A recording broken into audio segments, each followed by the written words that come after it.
O uso de fármacos é um dos tipos de intervenções que nós podemos submeter no nosso organismo quando apresenta algum tipo de doença. Mas você já parou para pensar como um fármaco ele pode intervir a ponto de nos fazer melhorar de uma doença?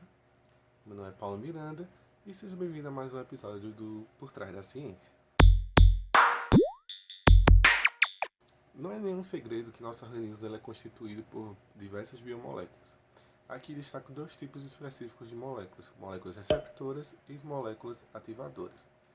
As moléculas receptoras geralmente são proteínas que se encontram na membrana plasmática e elas recebem a informação do meio extracelular, processam essa informação e repassam para o meio intracelular, para que então a célula possa desempenhar determinadas ações. Já as moléculas ativadoras são moléculas que se ligam a esses receptores específicos, fazendo com que esse receptor desencadeie o sinal acima descrito. Um exemplo desse tipo de sinalização é que durante o processo inflamatório, quando uma célula apresentadora de antígeno ela detecta a presença de um patógeno, ela acaba liberando citocinas para que ocorra a mobilização de células do sistema inflamatório. Você pode entender mais sobre esse assunto de vias inflamatórias clicando no card aqui, no izinho, aqui no lado superior do vídeo.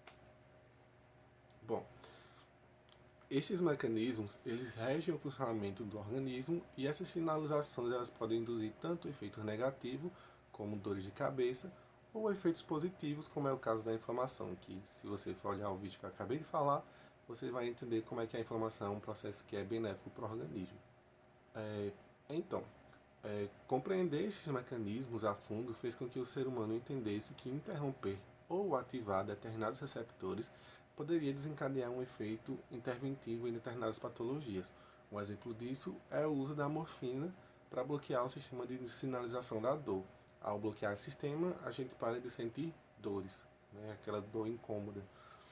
Bom, com isso nós passamos a investigar diversas moléculas exógenas.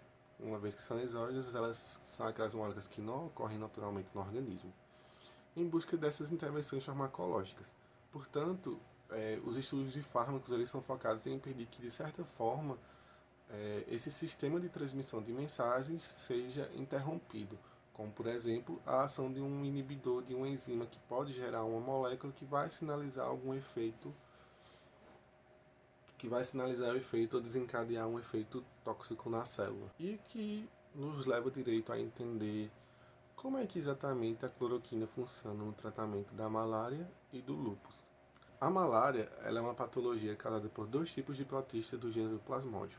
Em uma das fases do seu ciclo reprodutivo, esses parasitas se alocam nas células do sangue e, uma vez que ele infecta essas células, esses plasmódios eles vão quebrar a hemoglobina. A hemoglobina é uma metaloproteína que é responsável pelo transporte de oxigênio no sangue.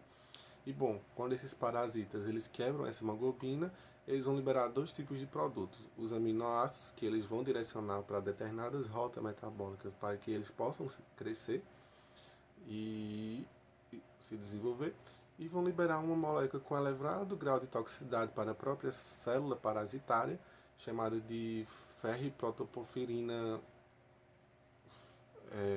também conhecida como FPIX, que por ser tóxico, o aparato enzimático do plasmódio entra em ação e trata de transformar esse FPX em um polímero.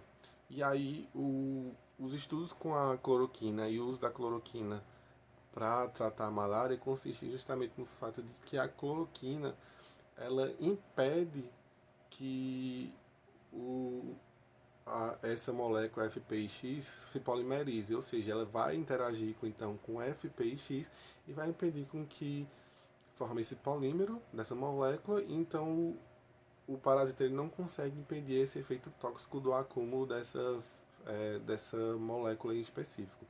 Esse é o mecanismo de ação da cloroquina para tratar a malária.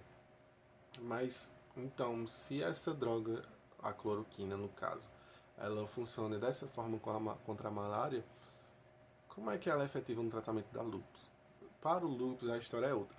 O lúpus é uma doença autoimune que desencadeia mecanismos inflamatórios em diversos órgãos e tecidos.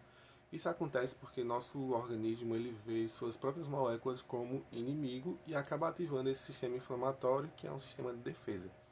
É só ver aquele vídeo que eu sugeri logo no começo, que fala justamente sobre a inflamação. E aí, há evidências científicas de que a cloroquina e a hidroxicloroquina ela impede esse mecanismo de sinalização para que não ocorra a resposta anti-inflamatória, modulando então a resposta imune barra anti-inflamatória. Como eu falei nesse vídeo como eu falo no vídeo que eu sugeri para vocês sobre vias inflamatórias, existem moléculas que possuem receptores de tipo Tu e acredita-se que a cloroquina e a hidroxicloroquina elas interagem com esses receptores de tipo Tu, impedindo então que haja esse processo de sinalização celular, né? Bom, se você chegou até aqui e está atrás de informações de como a cloroquina e a hidroxicloroquina agem diante da Covid, ainda não há estudos científicos que comprovam da mesma forma a eficiência da cloroquina frente à malária e ao lúpus. Mas eu vou deixar alguns artigos sugeridos, alguns artigos aqui no box de descrição, tanto para vocês terem acesso a esses artigos que falam do uso da cloroquina contra o lúpus e contra a malária, como artigos de diversas opiniões a respeito do uso da cloroquina frente à Covid, né? Eu, particularmente, pelo que eu andei lendo, os estudos ainda não têm essa robustez suficiente para indicar que a cloroquina funciona contra a Covid-19. Né? Dá para imaginar porque alguns pesquisadores tiveram essa ideia. Atualmente, o tratamento para a Covid-19 se baseia principalmente no uso de tratar os sintomas, que no caso são anti-inflamatórios, né? Já que a patologia da Covid é uma inflamação na região pulmonar. Então dá para imaginar por que considerar a cloroquina. Mas eu quero destacar que nem sempre uma molécula que serve para tratamento X vai servir também para tratamento X1, apesar de ser a mesma natureza de patologia. Tá? Então, baseado no quadro atual de estudos publicados, com estudos clínicos, eu, eu também acredito que a cloroquina não surta esse efeito frente à Covid-19. Né? Mas vou deixar alguns artigos aqui embaixo, caso você queira ter uma compreensão melhor sobre o que os autores estão falando. Enfim, eu espero que vocês tenham gostado desse vídeo. Se você gostou, compartilha, deixa like, comenta aí embaixo o que é que você achou. E é nessa que eu vou.